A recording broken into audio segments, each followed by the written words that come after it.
Magbablog kami ng ang pala na handa ng itanim. Ito ang tanim namin sa buwan ng Hulyo. At hindi nagkasya sa aking paglalagyan ng seedling. Nag-direct din kami ng mga 600 na seeds. Ito ang gagawin natin guys kapag tag-ulan na masyado, kasi ngayon sa amin araw-araw ang ulan. Sinadya ko itong ganito ang kanyang sitwasyon para hindi siya magtatagal sa lupa. Siguradong ako na bukas ng umaga lalabas na to, kasi pag bago pa lang yung nakabiyak yung ano niya, itak yung ano niya, yung liso niya, yung ugat niya pag maliit pa lang magtatagal pa yun sa lupa, abot pa yun ng 3 araw. Kaya ko ito ginawa para hindi siya magtatagal. Bukas ng umaga lalabas na ito. Ipakita ko ngayon sa iyo kung paano ang technique ito para hindi kayo mahirapan naman magtanim, kasi hindi nagkasya, kasi 7 lang yung paglalagyan ko ng seeds na seedling, hindi nagkasya. Dinayri ko ang ano, yung 600 na buto para hindi naman siya masira, kasi pag ilulublob ko pa rito ng malapitan, masyado na silang magkalapit, mahirapan na kami pag ano yun, pag sa Bisaya pa, pag ibot. Kaya itindihin nyo na lang kasi Bisaya ako pure. At ngayon papakita kayo sa area kung paano ito itanim yung direct na ganito na ang kanyang sitwasyon. Okay guys, ipapakita ko na sa iyo kung paano itanim itong direct natin na sa munggos pa ito, tawge. Marami ng ugat. Hindi na yon pwede yung sa seeds natin na ilulubog natin yung ano, yung ugat niya mismo. Sa ngayon, hawakan natin ito ng bandang ibabaw ng buto kasi mataas na yung kanyang tangkay. Ganito ang paglalagay natin ng vermicast guys. Sa sinabi ko na mas mahalagang mayroon kayong vermicast. Ito, may basal na naman ito ng complete sa ilalim at tinatabunan ko lang ng lupa dahil hindi na nagkasya yung ano namin, vermicast. Ganito lang ang gagawin nyo guys. Hawakan nyo sa bandang ibabaw ang buto at ganito. Wag nyo yung pipigain ng masyado, kunti lang, ganito guys. At paniguruhan yung hindi direct na matamaan sa araw yung ano, yung buto niya, kasi masusunog ito. Mamaya ipapakita nyo, tatabunan din ito ng ano, ng niyog na sudas para hindi siya masusunog, kasi mula pa siya sa dadamit, towel na yung ginagamit ko, pag bigla siyang matamaan ng araw, masusunog yun talaga. Ito ang inyong gagawin. Sigurado ko bukas ng umaga lalabas na ito, kasi pag araw-araw ang ulan sa area nyo, pag mag-direct kayo na ano, na may kunti pa lang inyang ugat, simula pa yung lumabas, pag bubuhusan niya ng ulan sa loob ng kalahating araw, sigurado ko bulok na yun. Pero ito, hindi ito mabubulok kasi nasa ibabaw na siya ang kanyang buto, nasa ilalim ang kanya na lang gamot. Madami ng gamot to kasi hindi na to pwede nating yung dati ganunin natin at kahit tusok yung buto. Ngayon hindi na siya pwede kasi may kataasan at marami na ring mga gamot kanya mga tabi. Yan guys, makita nyo. Ito ang ginagawa ko pag direct ako pag tag-ulan. Okay lang yung simula pang lumabas ang kanyang ugat pag tag-init, pero tag-ulan ito ang gagawin nyo, kasi sigurado ako pag i-direct nyo na simula pa lang lumabas ang kanyang ugat, mabubulok yan talaga pag bubuhusan ng malakas na ulan at matagal-tagal. Kaya ito ang ginawa ko pag tag-ulan. Ano ito guys, 600 seeds ito na dinayri ko kasi hindi nagkasya sa pinaglagyan ko ng seedling. Ito lang aking ginagawin. Patapos na ito guys. Ito lang ang binablog ko sa'yo kasi marami namang nag-request sa akin na itagalog version ko.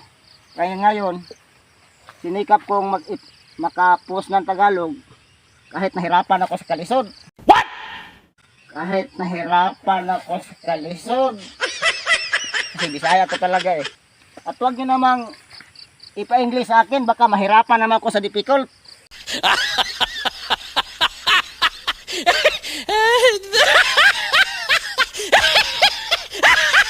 Ito lang ang inyong gagawin pag tag-ulan, pero pag tag-init, pwede yung simula pa lumabas ang kanyang ugat.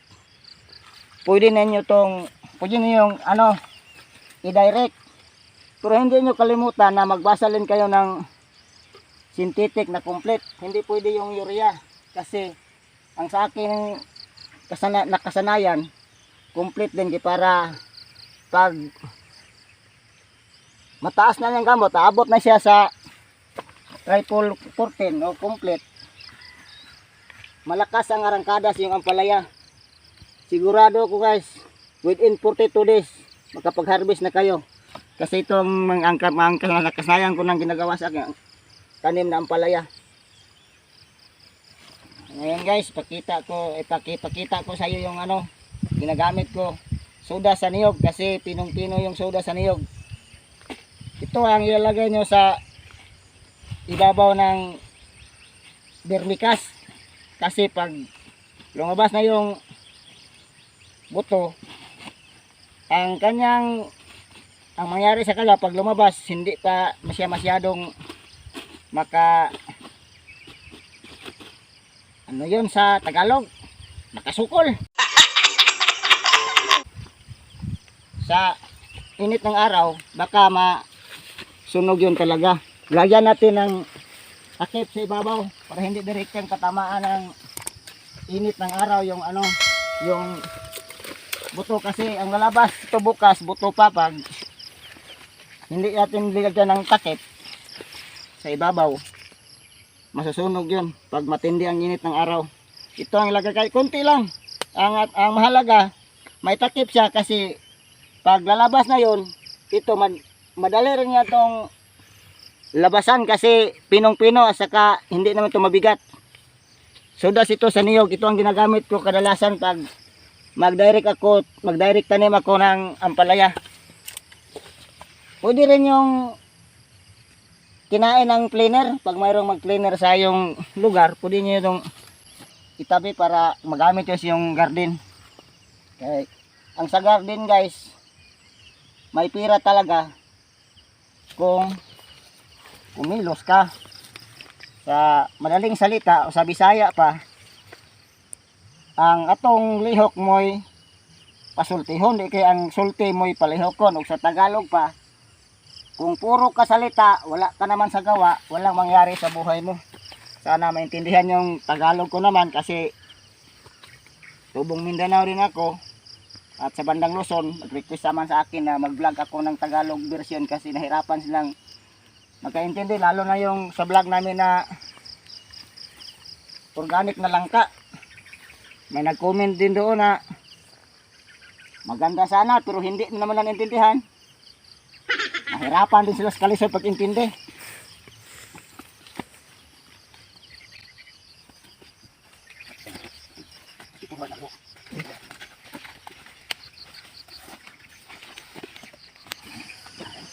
Okay, ngayon guys, magandang umaga. Ipapakita ko na sa iyo yung tinanim namin kahapon na sinabi ko sa iyo na ngayon lalabas na to. Sinadya ko na yung taasan yung kanyang ugat para madali lang siyang lalabas sa lupa, hindi siya masyadong matagalan sa palublob sa yuta. So guys, ipakita kasi lalabas na siya. Kaya natin tinakipan to ng kahapon ng sudas ng niyog. Pero guys, lalabas na. Ito, kitang-kita nyo. Ito guys, ang iba naman hindi pa masyadong nakalabas lahat, pero yun ang sinabi ko sa iyo.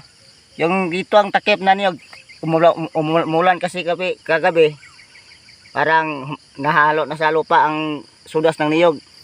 Ganito ganoon talaga ang gagawin nyo guys pag tag-ulan kayo mag-direct. Pero kung maaari naman, advice ko sa iyo, kung may kunting oras kayo sa sidling nyo talaga, kasi pag binuhusan ito guys ng matinding ang ulan, araw-araw ito ng ulan, may posibilidad pa to na mabulok ito, kasi pag mababa ito sa tubig ng matagalan, mabubulok ito kahit na ito ganito na siya. Pero pag ang tama sa inyong garden na mataas, ganito, mataas ng konti sa level sa lupa, hindi naman siya mabubulok, pero kung gusto nyo sigurado, isidling nyo, or yung sasakasnan yung ibaging, pero subukan nyo lang na gagawin yung ginawa ko, na isidling lang sa hinati na container, kasi yung container na naman, matigas, hindi siya madaling matupi, hindi kagaya ng seedling tray na mabili natin sa agricultural supply, na madali lang siyang matupi yung container, at madali yung bitbitin yung container, hindi kagaya ng seedling tray na kinakailangan nyo pa yung ipatong ng kahoy na tabla para bubuhatin nyo. Hindi kagaya ng container mismo na hinati ko, madali nyo lang buhatin. At ito lang ang pakita ko. Kung gusto nyo, subukan nyo lang. Ito ang pangmadali ang tanim. Mabilis ito matapos kung ganito nyo ang pagtatanim. At sigurado sa direct, at may vlog na ako susunod sa iyo kung paano ito yung sinidling ko na pang mabilisan din. Dagdag ko lang po guys yung sa tabi, baka may comment naman dyan na bakit marami pang damo. Pag magsimula na itong sumibol guys, simulan tumubo hanggang dito, saka ko na ito aararohin kasi mayroon pang talong sa gitna. Mapapakinabangan pa naman kasi mayroon pang mga kunting bunga, at maibenta pa namin ito sa palengke. Sayang naman, pag sumibol na ito guys, paabot na ganito, itong talong, puputulin ko ito talaga at saka ko ito araruhin. Yung sampalay naman guys, idagdag ko na lang rin sa'yo. Pag aabot na sa ganito ang kanyang tangkay, hindi na kayo pwedeng sa gitna, mag-araro. Kasi yung mga ugat nito, nagsingabot na sila, baka marami nang maputol. Ang gagawin nyo na lang guys, pag mag-abot na yung mga ugat nila, mayroon na lang ako ituturo sa iyo na herbicide na organic, na hindi siya masira, hindi mabango. Kaya i-vlog ko lang sa susunod kung ano ang dapat gawin. Maraming salamat po.